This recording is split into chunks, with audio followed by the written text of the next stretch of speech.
Mr. Harris, do you know the man who was just escorted from the court? Yes, he's the old manager that I sacked, McVitie. Yes, and you say that his sacking was the result of a decision taken by the directors some time before. It had nothing to do with anything you'd heard about bribery or about who kicked Campbell. Aye. Then no doubt you will have minutes of the meeting at which that decision was taken. Oh, no, it wasn't formal, like. I see. Decision of the board of directors taken informally at a meeting of which, contrary to the Companies Act, no minutes were kept. I assume that as McVitie has been in court throughout the hearing, that neither side intends to call him as a witness. Is that because nobody dares to? My lord, that's the sort of question I prefer not to answer. Yes, perhaps I shouldn't really have asked that. Carry on, Mr. Loyne. Mr. Harris, I put it to you that when you heard the word go round that it was a Fulchester player that had crippled Campbell, you resolved at all costs to stifle the rumour by inventing an alleged confession from the defendant in the hope that his conviction would smother the truth. I've never heard such arrant nonsense, and you can suppose what you like. But it's right, isn't it, that you sacked McVitie without giving him any prior warning or without giving him a reason? Yes. And now what are you going to do about it? It simply shows us, Mr. Harris, what kind of a man we're dealing with. I have no re-examination, my lord. You may go, Mr. Harris. My lord, that is the case for the prosecution. Yes, Mr. Loyne. I call the defendant, Stanley John Bates.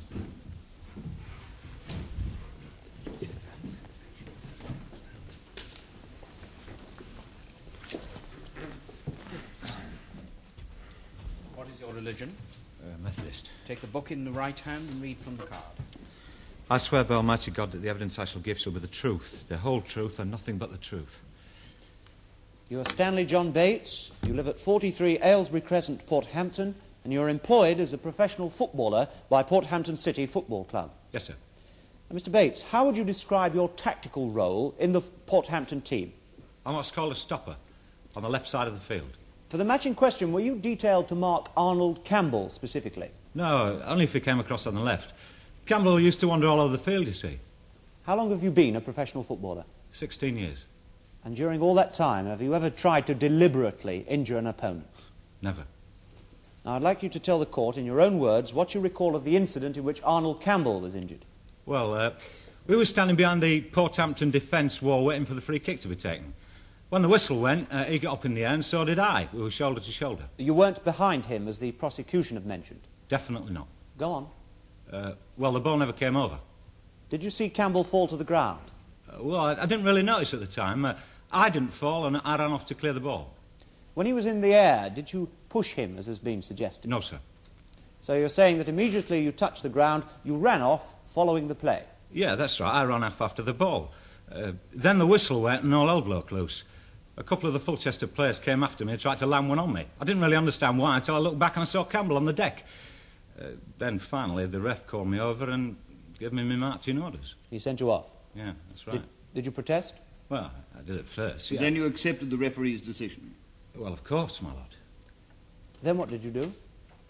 I went back to the dressing room. Did Mr. Harris come into the dressing room? Yes, he did. Could you tell the court about the meeting that took place there between Mr. Harris and yourself? Well, I'd only been in there a couple of minutes when he barged in.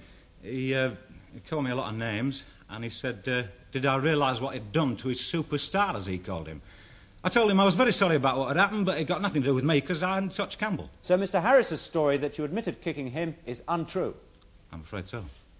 Were you sorry to see Campbell injured? Well, yes, I was. Now, I'd like to ask you again. Did you foul Arnold Campbell in any way during the incident in question, either intentionally or otherwise? I didn't touch him. Thank you very much indeed, Mr. Bates. You described yourself as a stopper, Mr. Bates. There is another word in use, I believe. You are what's known as a destroyer. Yes, sir. What does that mean? Well, it means what it says. A destroyer of attacking movements. Now, you were just a stopper, but Arnold Campbell was a creative player, wasn't he? At times, yes. Now, during your 16 years in football, how many times has your name been taken by a referee for foul play? I don't know. More than 30 times? Well, I told you, I can't remember. More than 40? Well, I doubt it. 32 times, Mr. Bates, perhaps twice a season. Well, I think that was putting it a bit on the high side, my lord. Well, in the region of 30, then. Well, maybe 20, maybe 30. I told you, I can't be sure. Can you name any player who's been cautioned more often than yourself? Well, Not a fan, no, but there's a lot of players with worse records than mine, I can show you. I see. Now, let's turn to what happened at half-time during the match on December the 15th. Kevin Lewis made a joking remark about seeing you in the second half, and you said, "I'll see the lot of you in hospital first." Now, what did you mean by that? It was just a way of saying get lost. When you want to tell someone to get lost, you normally say that you'll see them in hospital. No. Only on a football field. Well, I was angry. Were you angry with Campbell? Well, mainly with Lewis, but I was angry with Campbell as well. He got me a booking in the first half by lying down and moaning after a tackle. I hadn't even touched him. You hadn't even touched him, just like the incident in the 76th minute when Campbell's hip was fractured. So, you're saying that twice in the same afternoon you were penalised for kicking Campbell, when in fact, on neither occasion, had you even touched him. Yes, that's right. Moving on to the incident in the 76th minute. Why did you jump in the air? To head the ball. But the ball never came anywhere near you, so why did you jump in the air? Well, why did Campbell jump? It was his team's free kick. He was expecting the ball. Yeah, and I was watching him. I knew it. You're forgetting.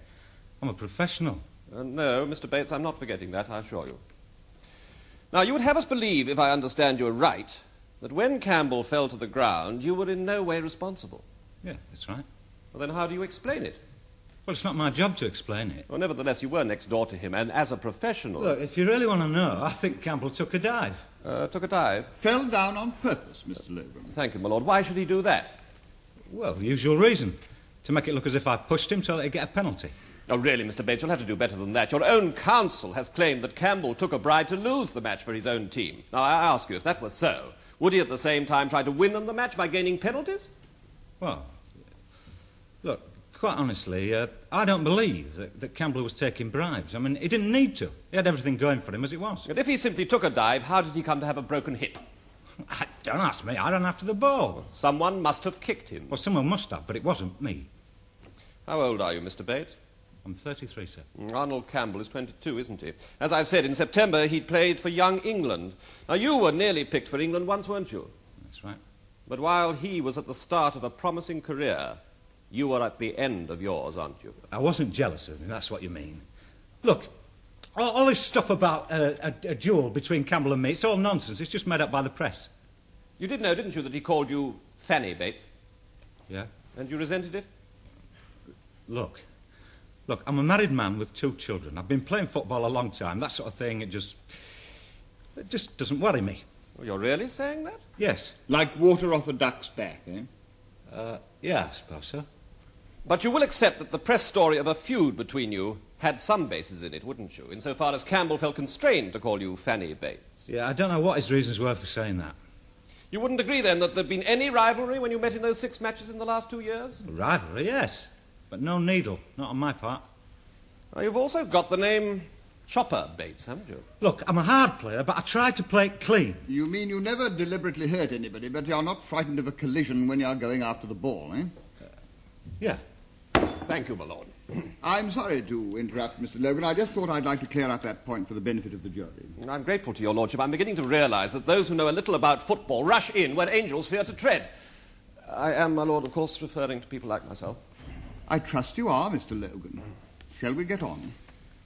Now, Mr. Bates, I'd like to return to the 76th minute for a minute. Had you felt any provocation by Campbell during the second half? Well, what sort of provocation? Any needling or shoving off the ball? No, not that I remember. Any remarks, whispers, jeers, or jibes? No. Nothing at all? Nothing that I can remember. You hadn't made an odd jibe that might have riled you? No. No references to your lack of success with women? Well, he often did that sort of thing. But not this afternoon. No, I've told you. No? Come now, Mr. Bates, surely. Don't you remember an odd Fanny Bates or two, pull your Fanny in, or come on, Fanny, get your finger out, or a sweet Fanny Adams, that's all you're good for? Shut up about bloody Fanny. Fanny, all the bloody Look, he doesn't play bloody football, he plays silly buggers in the penalty area. He's calling your name, spoiling your concentration, getting at you where it hurts. It's not bloody football, it's bloody brainwashing. Well, one day, somebody's going to do him proper. No further questions, my lord.